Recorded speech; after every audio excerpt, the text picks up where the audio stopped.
राज्य स्वायत्तता की मांग के कारणों में नेक्स्ट है क्षेत्रीय राजनीतिक दलों का विकास। क्षेत्रीय राजनीतिक दल का अर्थ यह है कि किसी क्षेत्र विशेष के हितों की रक्षा के लिए जो राजनीतिक दल अस्तित्व में आता है उसे क्षेत्रीय राजनीतिक दल कहा जाता है। इनका जो दायरा है काम करने का वो भी एक विशेष क्षेत्र या विशेष राज्य ही होता है और इनका प्रभाव भी वहीं तक होता है। माने उस राज्य या उस क्षेत्र से बाहर उस राजनीतिक दल का कोई विशेष प्रभाव नहीं होता। वर्तमान में चुनाव आयोग के पास 2200 से अधिक राजनीतिक दलों के नाम पंजीकृत हैं और इसमें जो ज़्यादातर राजनीतिक दल हैं वो क्षेत्रीय हैं। जैसे पंजाब में शिरोमणि अकाली दल, जम्मू कश्मीर में नेशनल कॉन्फ्रेंस पीडीपी, तमिलनाडु में डीएमके और एआईएडीएमके, आंध्र प्रदेश में तेलुगु देशम, असम में असम गण परिषद, हरियाणा में इंडियन नेशनल लोकदल। ये सारे जो हैं ये क्षेत्रीय राजनीतिक दल हैं। इनका प्रभाव केवल इन्हीं राज्यों में ही है जिनसे ये संबंधित हैं और कई राज्यों में क्षेत्रीय दलों की सरकारें भी बनी हैं। तो जब ये क्षेत्रीय दलों की सरकारें बनती हैं तो ये इस बात पर मांग देती हैं कि जो केंद्र सरकार हैं वो उनके कार्यों में कम से कम हस्तक्षेप करें।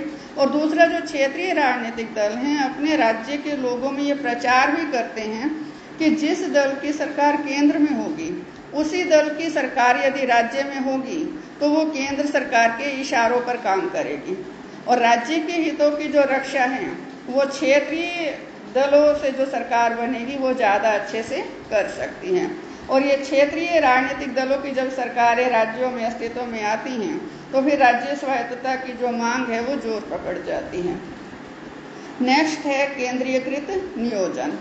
हमारे देश में जो विकास संबंधी योजनाएं हैं वो सारी भी केंद्रीय सरकार ही बनाती हैं।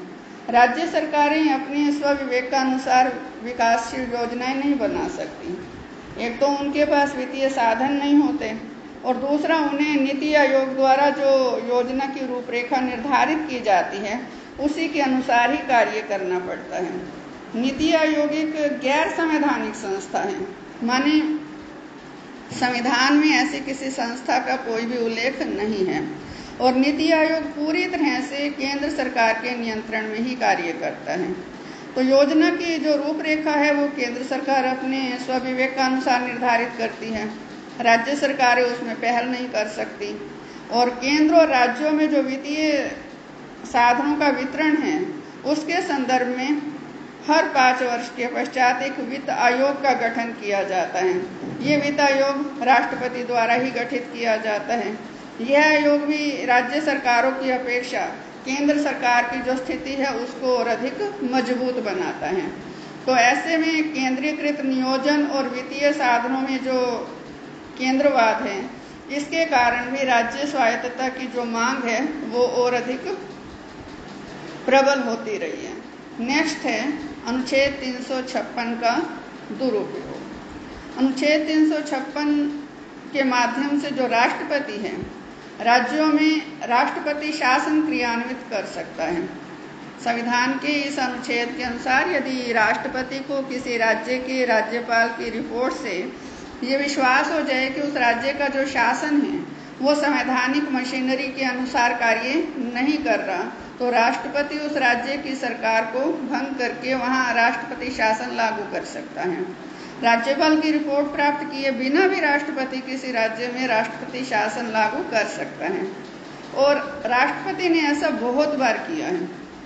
तो ऐसे में कुछ जो क्षेत्रीय दल हैं या जो विपक्षी दल हैं वो ये मांग करते हैं कि अनुच्छेद 356 को संविधान में से हटा दिया जाए क्योंकि केंद्र सरकार इस अनुच्छेद का एक राजनीतिक हथियार के रूप में प्रयोग करती है और केंद्र सरकार में जिस राजनीतिक दल की सरकार है उससे अलग किसी राजनीतिक दल की सरकार किसी राज्य में है तो केंद्र सरकार फिर 356 का सहारा लेकर अनुच्छेद 356 का सहारा लेकर उस सरकार को अपदस्थ करने की कोशिश में कोई कसर नहीं छोड़ती।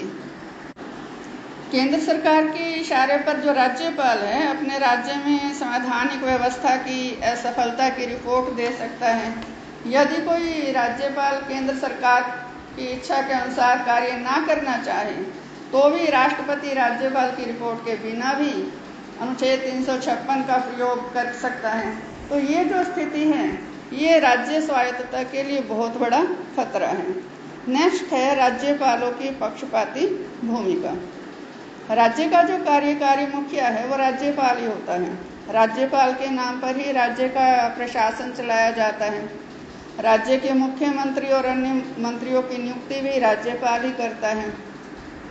राज्य में संवैधानिक मशीनरी की विफलता की जो रिपोर्ट है वो भी राष्ट्रपति को राज्यपाल ही भेजता है। और कई भी अन्य जो महत्वपूर्ण विषय हैं राज्यपाल अपनी स्विवेकीय शक्तियों का प्रयोग कर सकता है उनमें भी। जैसे कुछ एक विधेयक जो हैं यदि राष्ट्रपति के सलाह के लिए राज्यपाल चाहे तो रोक भी सकता है। माने जब राज्य विधानसभा में कोई विधेयक पारित हो गया, जब वो राज्यपाल के पास जाएगा तो राज्यपाल अपनी स्विवेकीय शक्तियों का प्रयोग करके उस पर राष्ट्रपति की सहमति प्राप्त करने के लिए उसको रोक भी सकता है कि वो राष्ट्रपति से सलाह करने के बाद ही इस पर अपनी सहमति या असहमति बताएगा।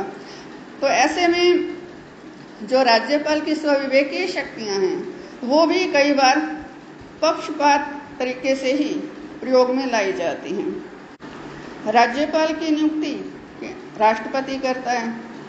राज्यपाल को पद से हटाना वो भी राष्ट्रपति के हाथ में है। माने राज्य में जो सर्वोच्च पद है वो राज्यपाल है, लेकिन राज्यपाल की नियुक्ति और उसे पद से हटाने के लिए राज्य सरकारें कुछ भी नहीं कर सकती। तो ऐसे में जो राज्यपाल है उत्तरदायी भी राष्ट्रपति के प्रति ही रहता है। और बहुत बार ऐसे उदाहरण मिले हैं जब किसी राज्य के राज्यपाल ने केंद्र सरकार के इशारे पर विधानसभा को भंग किया और सत्तारूढ़ दल की सरकार बनाने के लिए अप्रत्यक्ष रूप से सहायता भी की। तो कुछ विपक्षी दल तो राज्यपाल के पद को ही समाप्त करने के पक्ष में हैं, क्योंकि वो ये कहते हैं कि राज्यपाल के माध्यम से ही केंद्र सरकार राज्य के प्रशासन में हस्तक्षेप करती है। और कई राज्यपाल केंद्र सरकार को संतुष्ट करने के लिए जो सत्तारूढ़ दल है उसके विरुद्ध पक्षपाती भूमिका भी निभाते हैं। तो राज्यपाल की जो ऐसी भूमिका है तो उसके कारण भी राज्य स्वायत्तता की जो मांग है वो और अधिक बलवती हुई है। नेक्स्ट है राज्यों में केंद्रीय सशस्त्र बलों को तैनात करना। केंद्र सरकार राज्य सरकार की इच्छा के विरुद्ध किसी भी राज्य में अपना केंद्रीय सशस्त्र बल तैनात कर सकती है। केंद्र सरकार ऐसा कार्य इस आधार पर करती है कि उस राज्य में जो केंद्रीय सरकार की संपत्ति है, केंद्रीय दफ्तर हैं, उनकी सुरक्षा के लिए केंद्रीय सशस्त्र बलों का वहाँ होना अनिवार्य है, ऐसा कह दिया जाता है। विपक्षी दल इस व्यवस्था के विरुद्ध हैं। वो ये कहते हैं कि केंद्र सरकार को संबंधित राज्य की सहमति के बिना किसी भी राज्य में केंद्रीय सशस्त्र सेना लगाने का अधिकार नहीं होना चाहिए। नेक्स्ट है इसमें अखिल भारतीय सेनाओं के सदस्यों को राज्य सरकारों के पद पर लगाना। अखिल भारतीय सेवाएं, ऑल इंडिया सर्विसेज, इनके लिए जो परीक्षा वगैरह लेने का सारा जो कार्य है वो यूपीएससी की ओर से किया जाता है। यूनियन पब्लिक सर्विस कमीशन, संघ लोक सेवा आयोग ही ये परीक्षाएं आयोजित करता है और ये केंद्र सरकार की ओर से ही आयोजित की जाती हैं। और केंद्र सरकार के ये जो पदाधिकारी हैं ये राज्य सरकारों के उच्च पदों पर भेजे जाते हैं, लगाए जाते हैं। विपक्षी दलों का ये कहना है कि राज्य सरकारों के उच्च पदों पर लगे ये ऑल इंडिया सर्विसेज के जो सदस्य हैं ये एक तरह से केंद्र के इशारे पर राज्य के प्रशासन में हस्तक्षेप करते हैं। और ये जो स्थिति है ये भी उचित संघात्मक शासन प्रणाली जो एक होनी चाहिए उसके विरुद्ध है और राज्य स्वायत्तता के जो सिद्धांत हैं उसके भी विरुद्ध है। नेक्स्ट है संवैधानिक संशोधन के विषय में राज्यों की महत्वपूर्ण भूमिका का ना होना। हमारे देश में संघात्मक शासन प्रणाली तो है, लेकिन देश में संविधान एक ही है, राज्यों के अलग संविधान नहीं है। तो ऐसे में संविधान में संशोधन के अंतर्गत यदि कोई फैसला लेना है तो वो फैसला केंद्र सरकार ही लेती है, राज्य सरकार की उसमें कोई विशेष भूमिका नहीं होती। संविधान में संशोधन करने के लिए जो राज्य सरकारें हैं वो पहल नहीं कर सकते। उन्हें ये अधिकार भी नहीं है कि वो प्रस्ताव पारित करके केंद्र सरकार को संविधान में संशोधन का कोई सुझाव दे सकें। राज्य विधानमंडलों के पास पुष्टि के लिए केवल उन्हीं संशोधनों को भेजा जाता है जिनका संबंध राज्यों के साथ है, और उन्हें भी संसद पहले से पारित कर चुकी होती है।